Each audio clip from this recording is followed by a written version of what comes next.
And the next disclaimer on the screen, just we would like to pause here for a moment and let you read.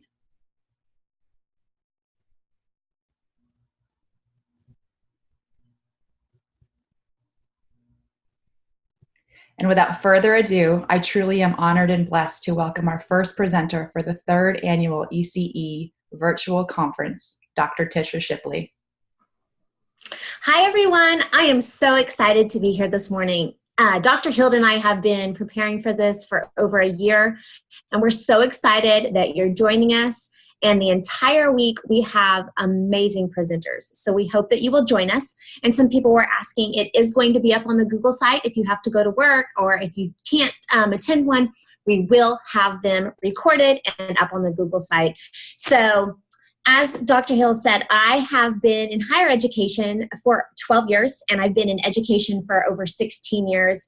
And I know that you all have awesome ideas too. So at the end of my presentation, we're going to do a question and answer, and I hope that you will really share what you're doing and what you know, because all of us here have awesome experience. And just from reading in the chat, I can tell that everybody is working really hard with children and families. So the first thing I want to do, I hope that you can see my picture. If you can't, try to scroll over, because we are going to make us a snip snap book. So make and take books are one of my very favorite things to do with my students and when I go and travel around and do presentations. So you need to have 3 pieces of paper. It doesn't matter if it's construction paper or if it's just notebook paper or typing paper, just 3 pieces of paper. And this is what you're going to be able to write your notes down in. I know some of you want to take them on the computer, and that's completely fine. If you make this book, you can use it with your families and children later. So 3 pieces of paper, grab it real quick. I'll give you just a second. And just put them together. And we are going to fold this book hamburger style. So for those of you who may not know what that is, this is hot dog, which is long ways. Hamburger is short ways. So go ahead and fold that over just like this. And again, if you can't see me, I do have my camera on and I am doing it with you. So try to find my picture. But here is hamburger. Go ahead and fold it. This is the spine of the book. So down the spine, you are going to make cuts with your fingers. You're going to tear about 1 inch apart. So if you can see that, they're about 1 inch apart all the way down the spine of the book, okay? So I want you to tear, tear, tear. This works on fine motor skills. It works on following directions.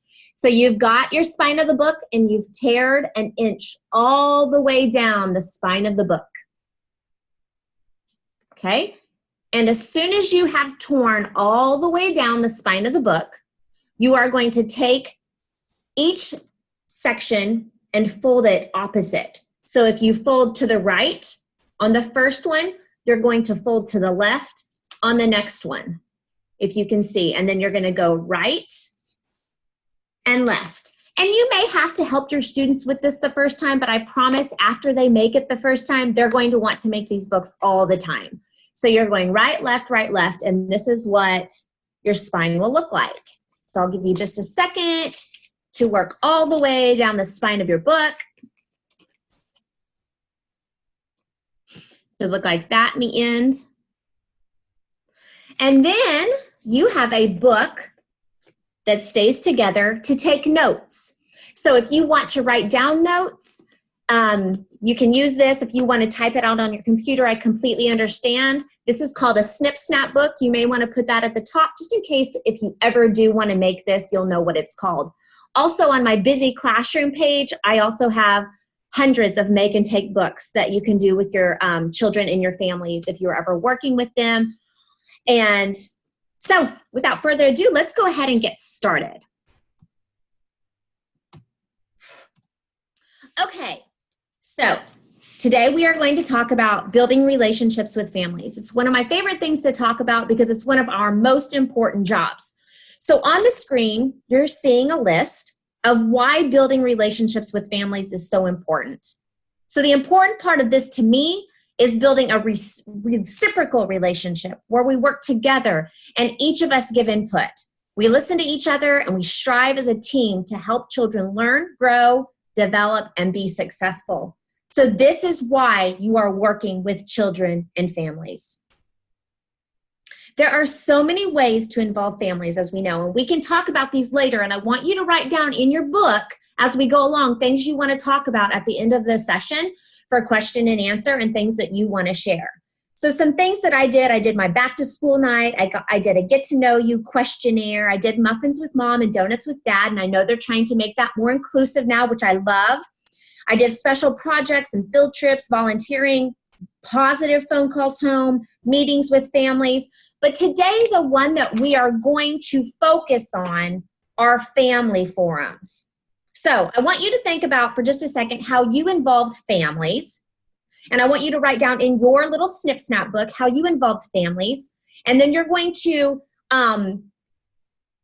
decide what you're taking away from this presentation today on things that you want to try to implement when you go back, either in August, some people have already started, or when you go back in September, or things that you want to do this year. So the first thing we're going to talk about are family forums. Family forums are for anyone that's in a child's life. So it could be the aunt and the uncle, the grandparent, the older brother and sister. And I say that because I was 16 years older than my brother. So I was kind of a mother figure, a mother or father. Anyone who is helping that child learn and succeed, those are the people that we want at family forums. So when we talk about family forums, the children do not attend these. It is only for the grown-ups. And that is because during the family forum, you are teaching families what you want them to know about your classroom, child development. You're bringing in guest speakers. So if it hinders families in your classroom to have a family forum without bringing their child, I got someone to sit with the children, another teacher in the next room, and they played games, and they were allowed to play in centers, and they had snacks and things like that. So a family forum is one time per month. You choose where it is. I had it in my classroom because I wanted to build that community where my students came every day. But wherever you need to have it and wherever your administrator will let you have it is where you should have it, wherever you feel comfortable. So mine were 1 hour in length. You do not want to make them too long, but you do not want to make them too short. You want to make sure that you're organized and that your families know what you're doing. So one, they're for anyone.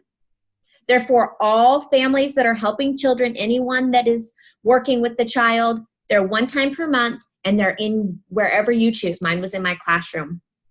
Okay, so this is what I picked as something important. Food, music, fun, and prizes. I had the same thing every single time. I had to make sure that I was organized, and I knew exactly what we were going to do because you do not want to waste your family's time. Their time is precious. They are leaving their families, they are leaving their children, and they are coming to get your knowledge and to hear what you have to say. But so your organization is a must. This is a time you get to know families. The families get to know each other. You have to know why you're having a family forum. What are you doing at these that are important to families? That's what you have to decide. So what are you going to do at yours? I did an icebreaker, at least at my first one. Then we did a room tour. We did a school tour. That was at my very first one. You can see on number 4, everything that we did, we talked about. I think that it's very important to also know what your next family forum idea is going to be. So use the family forum for many things, but I used it to teach skills. So when I was teaching, I realized that my family didn't know all the vocabulary that we were teaching as teachers. So I wanted my families to understand what one-to-one correspondence was, what our math lessons were called, what the vocabulary we were using during science was called. And if I could teach them that, then they were able to help their children at home also. I wanted them to understand that I was not going to send home homework, that I was sending home a learning bag. And I'm going to talk more about those learning bags on the very last day of the conference. But I wanted them to understand why and why that learning bag was important and how they factored into that learning bag. I brought in guest speakers from around the community. And each year your guest speaker is probably going to be different because you're bringing in who is helping your family. So it might be a veterinarian. It might be a Department of Human Services worker that can help your families get on food assistance, that can help them get on different kind of assistance. It might be somebody at a food bank.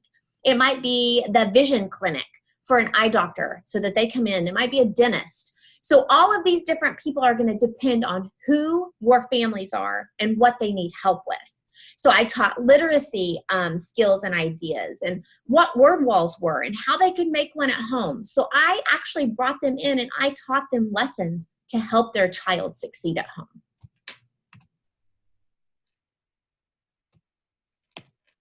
Okay, so this is kind of hard to read, but these are the things that you can do at a family forum. Only August through February would fit on here. So it tells every single time, it gives the entire schedule, the prize that they're going to get for coming. And when I say prize, it's something that they get to take home, like a book for their child, or a cookbook of recipes to cook with their children, a math game that I got donated from Walmart, or a coupon to Pizza Hut to get a free pizza for their child. It's something like that, something that entices them to come. It tells them what kind of food we're gonna have. So the first one, we had a hamburger cookout. We had pizza at the second one, a taco pile-on, and I will tell you in just a second how I was able to get these things. And then it tells about what information will be presented that night. And it also tells about who my guest speaker is. So they do not have to come every month, because what I do is I record these and I put them up on a YouTube channel that we will talk about in just a minute. But I want them to want to come because I am sharing so many different ideas with them that I think that they're important and there's a reason that they're coming, and I want to build that reciprocal relationship with them. So I want to make it to where they want to come and get a prize to take home to their child. I want it to be where there is food and fun and music, and that they're excited about the next topic. Okay, so I want you to write down any questions in your Snip Snap book that you might have about the family forums, and we will cover those at the end. Okay, so I want you to think about how a family forum can also work in your environment. So if you're thinking about a family forum after we've just talked about it, how do you start? Will this work for you? Where do you want to have it? How can you incorporate this idea with your environment? What will you do next? What are your next steps? How can you get this started? And after this, I will share my email address. You can email me and we can work together to make a very good family forum for you. All right, so let's move on to how technology can change our relationships. We have to be innovative. We have to think outside the box. So let's think about how social media can help build your community. So you're already doing a family forum. How can this social media help you? So we have to think about, in 2019, what box are we in? How are we currently reaching our families, and how do we want to reach them?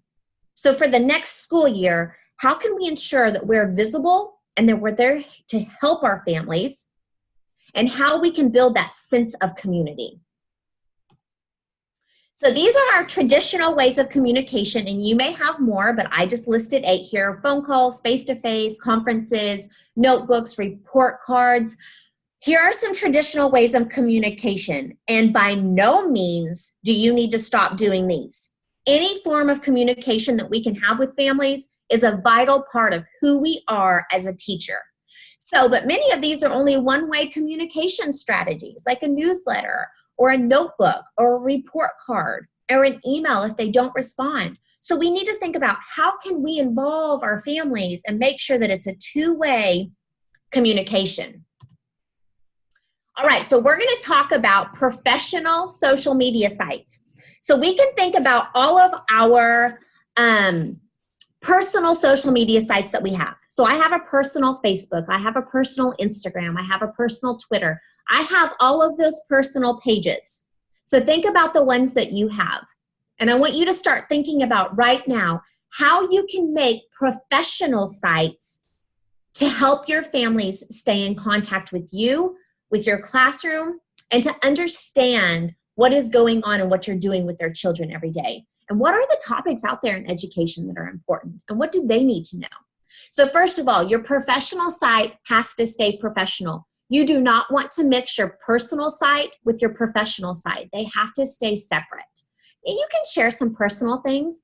I share pictures of my family because I want my families and my students to know that I am a real person. but I keep my professional site professional. It needs to be what you're teaching about.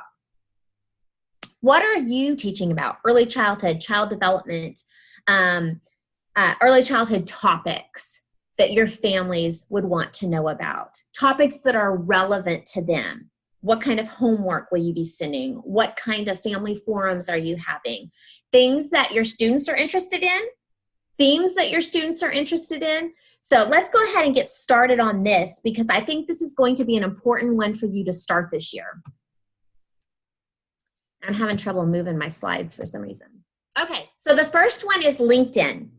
So LinkedIn is one that I just want to touch on today, because I believe it to be a real gem when we're helping our families see us as professionals. Currently, there are 500 million users on LinkedIn, and there are 260 million users logging in every day. That is a lot of users. So if you don't have a LinkedIn account, this is one that I suggest you sign up for today, or where you start with your social media, because it's easy and it's free, and it's like an online resume for you, and it tells about who you are as a professional. It allows you to engage with other professionals in your field, to share your ideas, to share your resources, and to get ideas. So it helps your family see who you are as a professional too. And during one of my first family forums, I liked to make sure that my families were signed up for these social media accounts, not all of them, but some of them. And I like to ensure that I sign them up for a LinkedIn, because as we know, LinkedIn helps our families too. You can find jobs on here. You can find people to network with. This helps our families. It doesn't just help us. But it's a great way to show your face, your name, and your credentials as a professional, so your families know what you're doing, where you went to school, who you're in contact with as other professionals, and what you're doing as a professional. And it's a really, really great way to show who you are. So this is one that I do suggest you start out with if you don't have it. And at your first family forum, help them get this set up, because it is super easy. And if you don't want to do it your first one, have them bring their things the second one and work on it. I promise you families will like it. So the next one is my professional website. And I must say, this is the most time-consuming one out of all of them that I'm going to share today, but my website was totally worth it. Down at the bottom, you will see that it's busyclassroom.weebly.com. I chose Weebly because it's free, and the site is it's pretty easy to set up. Their customer service is top-notch. You can call and talk to them on the phone, and they will help you. So on my website, I have 29 main pages, and then it breaks down to other pages from those main pages. And it can house my resources. It can talk about curriculum ideas for families. I used to talk about how I was assessing children, the assessments I would use. It would have my class newsletter, my blog, which we're going to talk about in a second, our monthly and daily schedule, our upcoming thematic or integrated unit. We could talk about the snack calendar. There's so many different things on the website that you can add. It's completely up to you. I love my website now because as I work in higher education, I add things for my students. So my things have teaching things on them. And so your website can be anything that you want it to be. I will remind you again, it is time consuming. So if you are thinking about this, this is something you might want to go ahead and get set up and started. And you can have it live and just add pages during the year as they go. You can also make all of these social media sites private so that your families are the only ones that can see them. Because if you're going to add pictures of children or things in your room, we all know that we do have to get a waiver and something signed by the parents. But if you have them private also, then families feel more comfortable about having their child's face out there. So I just want to bring this up for a second. My blog is actually on my website. Now you can have a standalone blog, or you can have a blog that links to your website. It depends on what you want to do. But instead of having to log into different accounts, I like to have mine as one. And I try to blog at least once per month, depending on my time schedule. Sometimes that's more often. For families, this is a time to share about your knowledge on topics, on your ideas, what's been going on in your classroom, and things like that. So I do enjoy my blog. So I want to stop and reflect for just a minute. We've talked about LinkedIn. we've talked about a website, and we've talked about a blog. Think how these could help you in your classroom or in your environment. What can you do as the educator or as the child advocate with these? I want you to just write some notes down in your SnipSnap book just so that you can remember these and so that we can talk about them later as we move forward with the question and answer. All right, the next one that I want to talk about is my Twitter account. I'm on it a lot. Twitter has 330 million users. It's one of the quickest forms of receiving information right now. If I want to know news, I go to Twitter and I look up the hashtag. So if you want hot topics or to know what's going on this very second, Twitter's where you can find it out. So I have Twitter for my students, and I used to have Twitter for my families. But Twitter is such a great networking tool for you as a teacher. So I have been noticing brand new teachers that just got a job, brand new teachers who it was their first year, and they're on there asking questions from teachers who are veterans. And it's so fun to get in that conversation with them. So as a professional, you can connect with others that have the same passions and drives as you do. You can connect with others who are researching topics, blogging, writing about what you teach. So it's an open platform. You can reach out to anyone at any time on Twitter. You can ask questions. You can tweet ideas, resources and pictures, articles, anything that you're working on or writing on. You can even ask questions. And so on here, sometimes I might say to parents, what is it that you're doing with your child today to help them with their fine motor skills? And the next day, what are you cooking with your child tonight that's healthy and delicious? Or I might ask another educator, what is something that you're doing with your classroom management that you're seeing that's really working? So these are great ideas, and it provides opportunities for you too to learn, to be the researcher, but to also put knowledge back out there. So some of the opportunities that I've had through Twitter, that I was asked to be on an early childhood podcast, and I got to do that. It was so fun. So others have also asked me if they could blog on my website. So if you go to my website and you see my blog, I have people that blog, and I dedicate a page to them.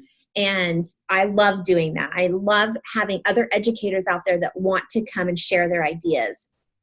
So Twitter is not only good for families, but it is good for you too. And it's good for your students. It's good for anybody. And it really shows that you're a researcher. It shows that you're a lifelong learner, and it gives you great ideas. Twitter's pretty easy to set up. And then you just want to get on there and find your tribe. So my tribe's early childhood. It's those that encourage teachers who share what they're doing in their classrooms. And I like to contribute sharing my resources. So you need to think about, for all these social media, who are your tribe? Who are you going to try to follow that you can learn and then share ideas with your families to build that relationship? All right, the next one is Facebook. I do like to diversify, so I try to use as many different platforms for my families as I can. And I use these different platforms just like I would differentiate in the classroom. And I do this because if I don't have a mother who's on Twitter, but I have a mother who's on Facebook, she's seeing the same information. And if you are on social media very often, you will know that you can link them. And so if you post something to Facebook, it can also go to your Instagram, and it can go to your Twitter. So you're not having to log into all of those different ones each time. You can just blast it out to all of your different social media sites. But I also do like to share different things. So on Instagram, if you use it much, you know that you can't use a live link at the bottom. So if you want to use a live link, you need to put it on your Facebook, and you need to put it on your Twitter and things like that. So those are just little things that you will learn that you have to remember, but it's super exciting that you can get so much information out there in so many different platforms. So that's why I do have so many different ones. But you have to start small and then work your way up. I only started out with Facebook years ago, and now I've moved up. Okay, so remember, it can be private or public. You can make your settings in Facebook to where other people can post on your page or can tag you on the page. You can select different pages or people or groups to share your information with. So a little bit of background on Facebook. It was open to the public in 2004, and it was actually just for keeping in contact with your family and your friends. but today it's used for so much more. And for me, it's used to encourage my students, but it used to be to encourage my families to learn from one another, to share educational pieces, and to talk about topics in education or child development strategies, or how to work on things at home with your children, or how to cook and recipes and ideas and stories that I can share. There's so many things. You can do a Facebook Live. So if you want to read to children on your Facebook and let them come on and listen to your story, you can tell the families the times that you're going to do that. So Facebook is a great tool. As we know, a lot of people use it. 2.38 billion actually use Facebook, and it adds 500 new users a day. So with those kind of statistics, why would we not use Facebook to reach families? And many of you maybe already are doing that. And pat yourself on the back for that. And if you're not, let's get it started. We can work together to do this. All right, the next one I want to talk about is Instagram. So Instagram currently has 1 billion users. So I think of Instagram kind of as a Pinterest page too. My Instagram shows different things that you can do with children at home. So you'll see a little girl working with something that was made at home. You do arts and crafts. You can show parents how to make things for parties. If you get on my Instagram, this picture was from a very long time ago, so you'd have to scroll a long ways down. This is when I first opened it up. But I love my Instagram page, and I'm on Instagram more than any other social media that I have. I think it's important you can share inspirational quotes for your families. I like to share different math projects that they can do at home. You can do Instagram Lives where you can talk to your families. You can put things in your stories. You can show them things that you're making at home and help them make it. I truly love Instagram, and I think that it works. And if you have an Instagram, great. How can you make a professional Instagram? And on these, like your Twitter and your Instagram, you can actually toggle back and forth. And when I mean toggle is I have 4 different Instagrams, and I can have them open at all times. And I just go to the bottom and toggle and which page do I want to be on. So if you have a personal Instagram and a professional, it's very easy to toggle back and forth. And it's like that on all of your different social media. So this shouldn't be an added stress. It should be something that you're excited about and that you want to do. So it will be very easy after you get it set up. And again, I'm here to help you in any way that I can. All right, the next one is Pinterest. So there's 250 million users on Pinterest, and it's used to promote content. So what I do here is I like to ensure that I share with families different things that they can work on. So I have child development strategies, I have math strategies, I have literacy strategies, I have books to read with your children at home, holiday ideas. You'll see a screenshot right there. My screenshots are hidden, but since I was on that, so on your Pinterest, you can actually have your personal page on your professional page and have those personal things hidden. So I like home decor. You can see that in my screenshots. But my people that go to Pinterest, you would not be able to see that. So you keep that separate again, but you can still see both of your things. There are so many. I have over 50 boards on my Pinterest page. I have sensory projects, science, classroom ideas, how to build relationships with your child, how to work with a defiant child, special needs ideas. So these are all boards that my families could go to. And you might want to share things that you're doing in your classroom, integrated units, thematic units, cooking ideas. So these different boards allow your families to go to them, click on them, and come up with ideas that they can do with their children at home. So I do like my Pinterest page. I add to it often. I scroll through it at night. So it's a fun page to have, and your families enjoy going there because it's easy for them to use. Okay, the next one I want to talk about is my YouTube channel. So I am actually getting ready to change my YouTube channel account up a little bit. Right now I have all ECE related things for my students, but my college students, my higher ed students, but I want to change this to where I am getting on and reading to children. So I love puppets and I love children's books. So I am going to actually start adding myself reading to children on my YouTube page. And I think that that's one great thing that teachers can do for their students. So if parents tell you that they don't have time to read at night, you can send them to your YouTube page and say, I have 50 books that I have read. Let your child pick which one they want to hear. Use a puppet. Use voices. Do things like that. Show one-to-one correspondence when you're reading. Touch the pictures. Talk about the pictures. You can do it just like you would live. It's just going to be recorded and housed on your YouTube channel. My YouTube channel was also used for my family forums. So if families couldn't come, I would put it on my YouTube channel, and then they could go back and watch whatever it was that they missed so that they didn't miss that lesson. So YouTube can be used for so many really cool things. So I want you to stop for a minute and think about how you could use it in your classroom. Could you teach children lessons on here? Could you actually help them with their homework at night?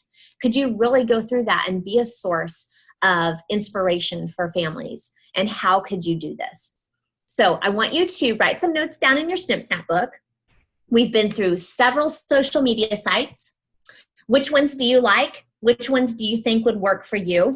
What are some ones that you want to try? Maybe you have time for some, but not for all. But I want you to know that there are so many people out there with the same passions as you have, that are sharing their ideas, that are involving their families, that are building those communities and those relationships. And they're doing it through social media, and they're doing it through the traditional means. But what can you do? So which one are you going to start using today? What are you taking away from this webinar? So social media accounts allow you to show professional presence. They allow you to network with other professionals and collaborate and share with other professionals. But at the same time, you're also sharing and teaching your families. So it shows that you're a lifelong learner. It shows that you care. It shows that you're out there virtually and you're into your profession and it's relevant to you and who you are. So I want to stop there for just a minute, and I want to have you share your ideas with me. So we can open up the chat. Okay. Steph, is the chat live? Yes, ma'am, it is. Okay, perfect. I just wanted to make sure if it was open. Okay, so I want to ask you, what did you find in this webinar that inspired you to go and do something different, to build a different type of relationship? How do you plan on doing that moving forward? And I would also like for you to share ideas in the chat that you're already doing, because I want this webinar to be about us sharing. There are 38 people in here right now. If you can take 38 different ideas to use in your classroom this year, how awesome would that be? So I want you to start sharing. I want you to ask questions. I'm here and open to share anything that you want. I'm going to add my email address here so that you can email me if you do need help setting up a social media account. If you do need help planning a family forum, I am here to help you in any way. Okay. So using the YouTube channel to teach math. Okay. A classroom Facebook, great. How do you think that your families are going to buy into this? Do you think that this would help them? I love that you talk about how it is good not just for you, but also for families and students. I have to add that it is really good for the profession. Yes, NACCE wants to bring to light the power of profession, and this is how to do it. You're exactly right. And I think that this shows us as professionals, 100%. What better way than doing live research every single day? If you're collaborating with other professionals on Twitter, I mean, every single day I go in and share ideas, but then I get new ideas from new teachers that are out there and veteran teachers too. Okay. Dr. Hild has actually posted the participant certificate there also. I love the idea of reading picture books using YouTube. I do too. I think that it is going to be such a fun thing, and for students to be able to come on and see you at night if they're at home with their families and they're getting ready to go to bed, and you might be that person that reads that bedtime story to them because they wanted to log in and listen to you read. What about the family forums? Did you have any notes on family forums or how you feel about those or how you think those would work? Okay, the family forums, I'm excited to go back to work on Monday and talk to the owner of my preschool. I love that. And Kimberly, if you need any help, shoot me an email and we can get together because they are so fun. And your families, you say if you bring food, they will come. They do, and they after the first few, they love coming because it's a time for them to socialize with the other families, but also a time for them to get to know you on a personal level and that to show that you really care about their student. I've used Facebook for parent-student news on school meetings and events. Reteach in YouTube. I love that. And maybe add meetings on Facebook as a close. Yes. And you could do a Facebook Live. So let's say that 1 month you can't do the family forum live in your classroom. You could do it on a Facebook Live or an Instagram Live. There's so many ways to use these things. We have to use them to our advantage. Family forums with food were a big draw, and then it becomes social. Agreed. I do want to remind you on the family forums, make sure that they're not too short because you want to make sure that you have planned enough for your families when they come, but don't go over that hour because you need to respect their time. My class is super small and at most there's 7, so doing the forum would be great to get to know each other. Yes, the things that I will take from this will be the family forums and the ways to communicate. So I want to ask you right now, how many of you already have professional social media sites that you're using with your families? Does anybody have professional ones that they're already using? I see some people are doing Facebook, but is anybody doing Twitter? Is anybody doing Instagram, Pinterest? All families have laptops to access these wonderful social media examples. So let's talk about that for just a second. Most people have a cell phone. Most people can get social media on their cell phone. So that's what we have to think about. A lot of families don't have laptops. They don't have a computer at home. But we do know that most people have cell phone. I didn't look up that number. But if they don't, then they're welcome to come into your school library. They're welcome to go into their college library in their town or their public library in their town.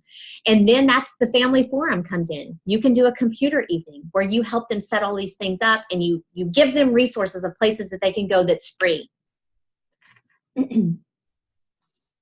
Okay, so some people are saying they don't have them. So are you encouraged now to actually go set one up, at least even a LinkedIn to get started, or a Twitter account or a Facebook account, just to start your year off to be able to share those things? If we think about other things that people are using, Class Dojo, Remind, those things are just like social media sites. So those things can also contribute to helping you on this. And there's probably ways that you can use those online to get all of your stuff together. I just started going to school to be a teacher currently. I'm a teacher's assistant. The teachers I've worked with don't even do any of the things that you brought up. There you go, Holly. You can go and give them ideas and see if they want to start something. And you can always start your own professional sites and start getting your face out there as a professional also. I'm going to start working on my professional accounts. I would love for you to start working on them and then follow me and I will follow you back so we can engage as colleagues and professionals too. Flipgrid. Yes, Lisa. Flipgrid is so fun. VoiceThread. Share on here. If you're using some that we have not mentioned today, share on here so we can all look into those. Yes, I'm going to start setting up a Facebook for my Good News Club. Ooh, I'd love to know more about that Good News Club.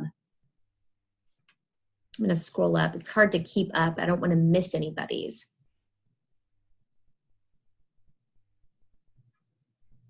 Great options to serve families. Again, I'm glad somebody pointed that out, having more than just one. Again, you don't have to start out with 5 or 6 social media sites. You start out with just one and you get that going and then you decide what you want to do next. How do we work with those parents who do not have social media? Ooh, we're lack of technology here in our school. Okay, so I don't know if you have a computer in your classroom or not, but that's what that first family forum is for, to help those families get that set up. Most families, again, have a phone. They may not all have laptops, but you help them set it up on their phone. And then many of them, I can't say all, a majority of people already have maybe a Facebook page. So you help them follow you on that Facebook page, and you tell them why it's important.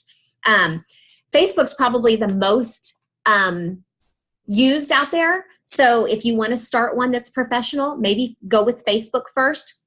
And then maybe at your first family forum, you ask families, what other social media sites do you want to see? What do you use? So then you can start getting your social media sites built up to what your families use, and you can help them in that way. Newsletters, I love newsletters, and you can do digital ones now also that you can put right into your Facebook, share right on your Twitter. So your newsletter, yes, send the one home in their backpack, but also put it out on your social media sites. You can also put it on your blog. The WhatsApp is popular. I have not figured out how to use Snapchat just yet for my own use for professional.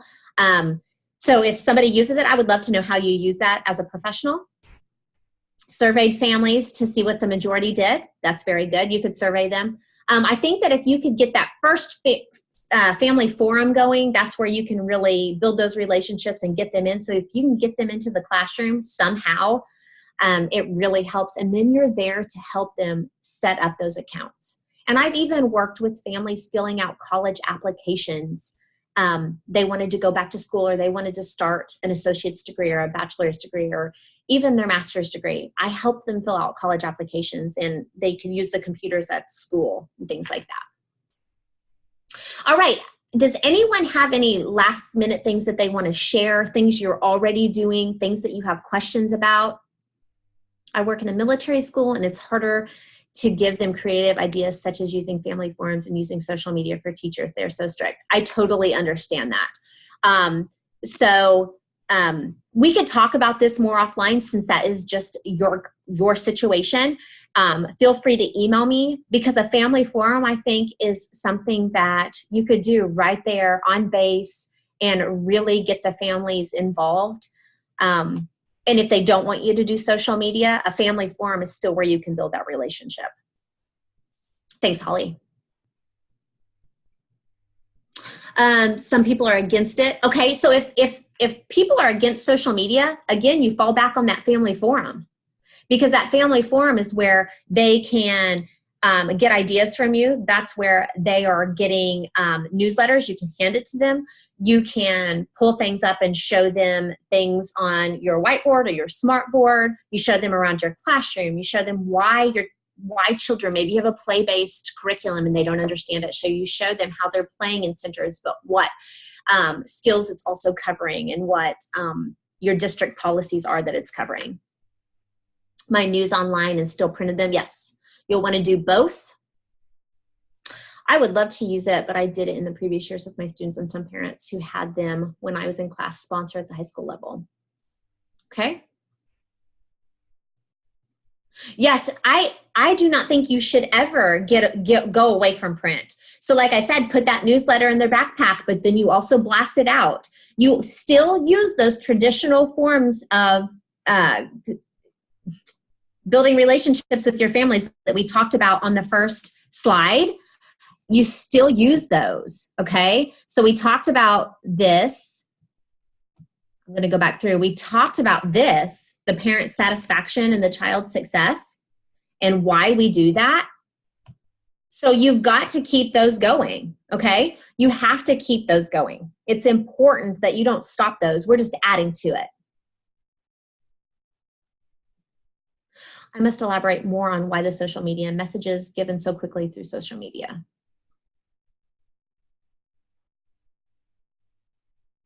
Okay, well, I think that we are kind of dwindling down. I have truly enjoyed being here with you. I'm here with Dr. Hild for the rest of the conference. We are so excited for the presenters today and tomorrow and on Friday. Dr. Hild is our next presenter, and she's going to do something with technology and literacy, and she is such an inspiration when it comes to those kinds of things. So the next one is going to be great. Please stay in the classroom. It is going to start at, I believe it was 9:15. I think that that's right. I don't have it right in front of me, but please stay in here and we will get started. We will leave the chat open. You are welcome to chat back and forth. This conference is meant for you to actually come in, engage with others, and to share your ideas and to collaborate. That's what we're here for. And that's what educators like, right? So thank you so much for being here. We will start our next one in just a bit. And please continue to share. Thank you so much.